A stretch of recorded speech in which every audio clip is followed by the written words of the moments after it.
Welcome to the Post Shift Podcast, your raw look at the hospitality industry, brought to you by SHC.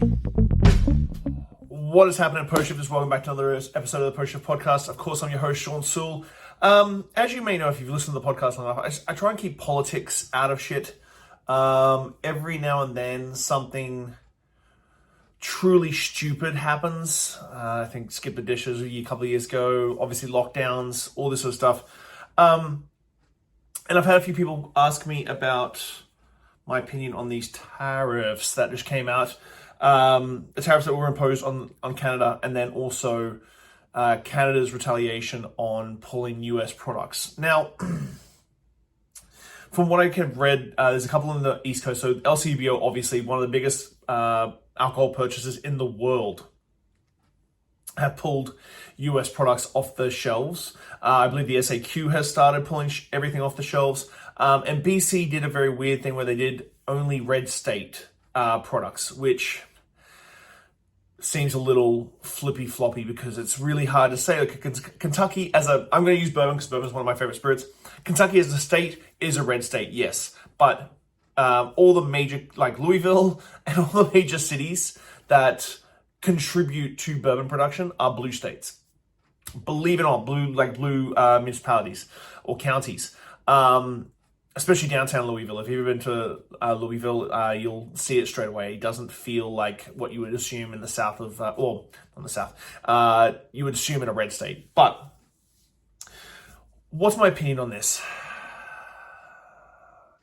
My opinion, I think, is without consultation on associations and the industry, why are we being made the whipping post again? Like, why are we the ones that have to take it on the chin?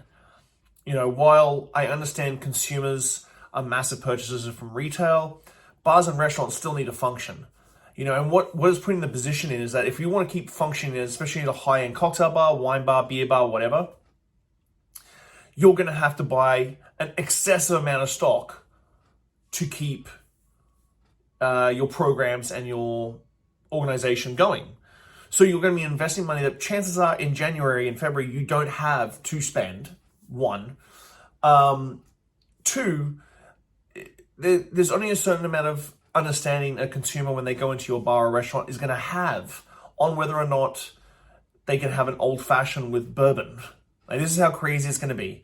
I feel that a lot of the governments are using the liquor side of things as more of a posturing move than an actual deliberate, thought-through move. Take BC, for instance. If we run out of a product, we can still order for bars.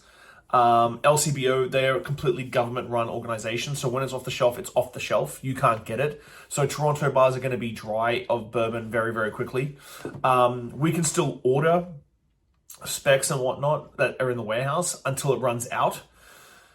And this opens up a whole different thing. Let's just talk about the supply chain when it comes to running out of stock on purpose because of retaliation for tariffs.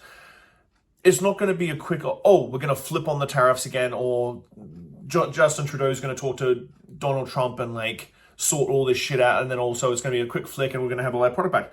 If we run out of stock, if this goes on for a couple of months and we run out of stock, then it will take another 3 months to come back into the market, to clear customs, to get listed, to be put back on the warehouse. If our government-run liquor brands want to keep doing it. So there's a real opportunity that we're going to face complete shortages worse than we did when we had the strike here in BC or during lockdown.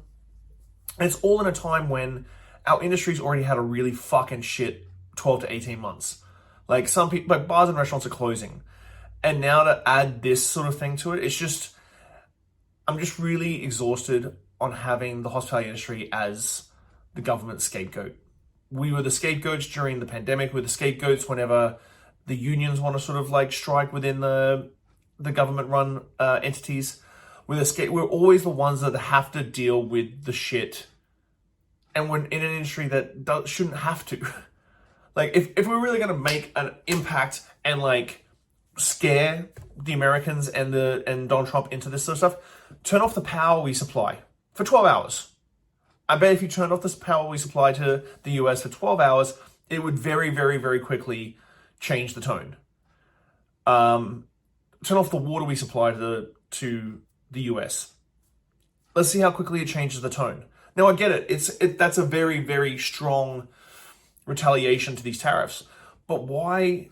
I feel like we're the ones being put over the knee and spanked because we're easy to like manipulate and control when it comes to supply chain issues. Now, all of this, I get a lot of brands and they're like, oh, you have to buy Canadian. Great.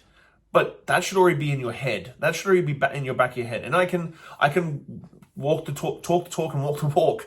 Like, when I opened up Little Jumbo in 2013, we were one of the only restaurants in the province that had a full BC whiskey, a BC wine list.